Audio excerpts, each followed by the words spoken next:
tell the story of your birth? Who's gonna tell about the time you told a lie? Who's gonna tell about crying at the movies? Who's gonna tell why the old dog had to die? I think it might be you. I think that could be true. And if you think that won't do, just look around. You already do. In fact, I was told here at Wesley Acres that they've started a storytelling group. Is that correct? And have you been going to that? Oh, I figured, because just looking out here, I felt like I had a human library. That there's just lots of stories here. Well, if you looked at the program, you saw that the title of my story is, There's More to the Story. Now, this is a caution for you storytellers. Your family is going to be very worried. What are you going to talk about? What are you going to say about me? About the rest? Are you going to share family secrets? So I got that from my mom and dad. And I tried to assure them. I said, Dad, no.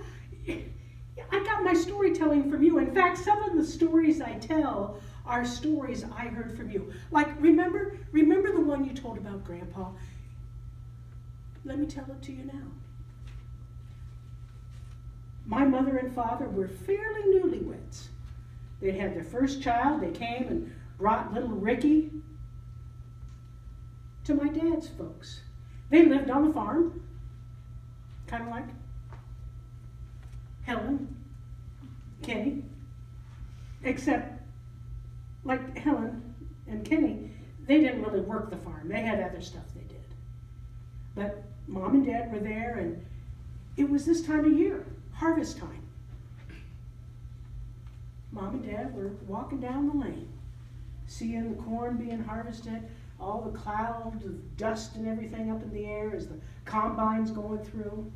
And they're just enjoying the beautiful. And Dad is pointing out stuff to Mom about where, as a kid, he had played and things like that.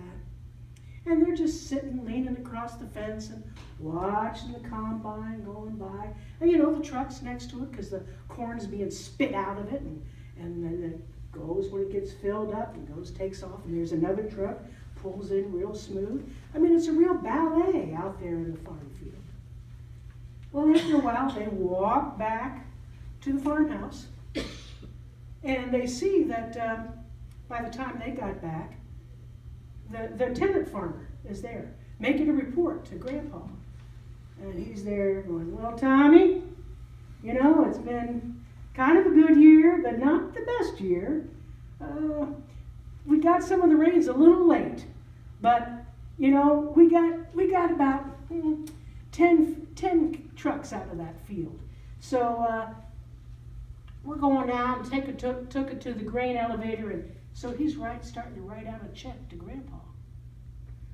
And my dad is there in this, and he looks at my mom and he goes, didn't we? Because they've been kind of counting.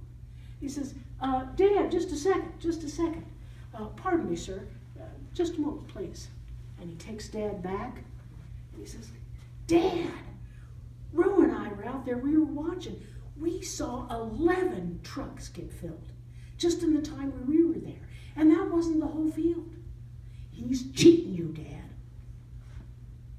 And Grandpa stood up and he goes, now, Tommy Jr.,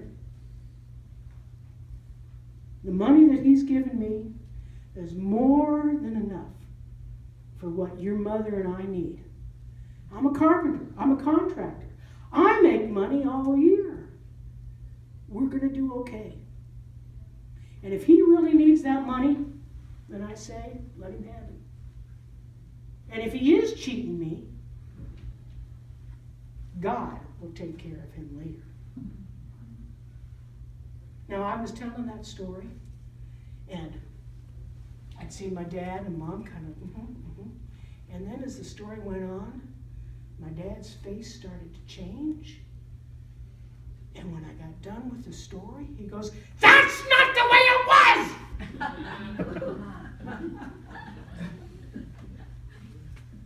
I was taken aback by that. I go, but Dad, I know this. I know, that's how I told you the story. But that's not the whole story. My dad was a drunk, and he couldn't stand up to anybody. He got cheated all the time, and I had to live with that. I had people laughing at him as I was growing up. Oh yeah, he had enough money, he said, for he and Mom, but he didn't have enough for the whole family. We had to go out and be working. And there were times when Grandma really had to stretch things out. You talk about making that hash move, she could really stretch those eggs and make them go for 2 or 3 meals. I swear she could do something with the shells.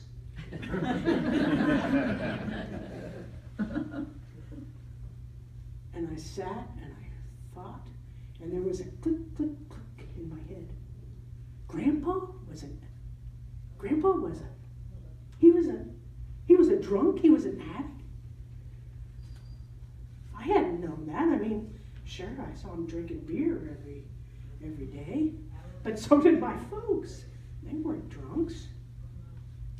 I didn't think. But I just started wondering, what other stories did I only know a little bit of? And so that day, I took time and talked with my mom and dad about some of our family stories.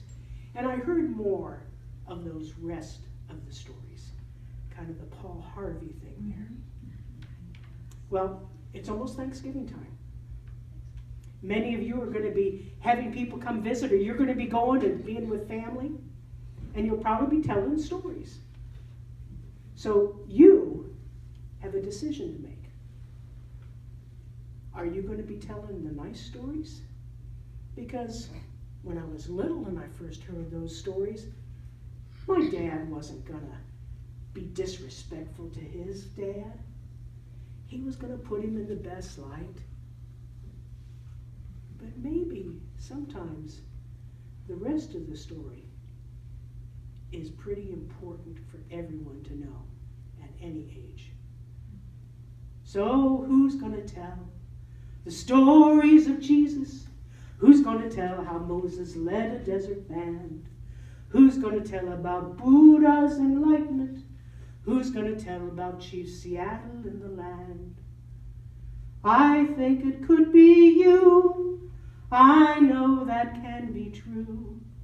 And if you open your mouth, I know it will come true. Thank you for listening to this story.